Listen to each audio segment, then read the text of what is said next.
One of the most unique things about our farm is the fact that, as well as being a commercial dairy farm, we also have the opportunity to help support education of students and also provide information and support for our wider farming public.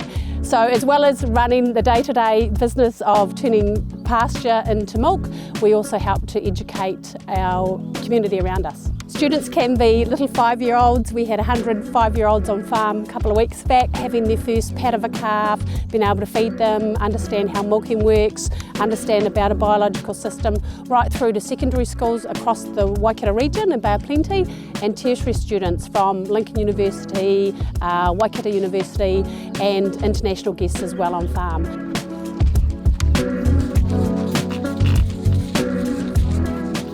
Our farm has a clear vision to demonstrate excellence in farm performance to create a sustainable future. With our partnership with Ravensdown, we get to access the technical expertise that allow us to understand our soils and our farm system and to put appropriate nutrient programs in place.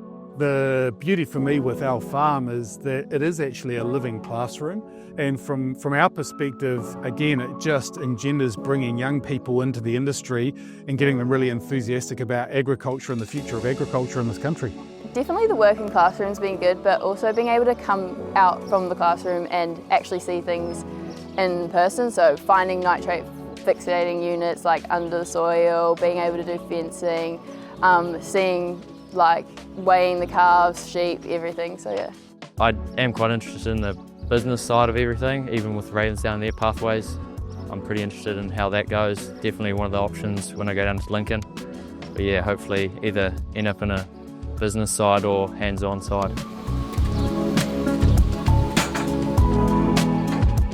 One of the big things about our food and fibre sectors is that it's really important that we bring in young people into our industry because they are our future.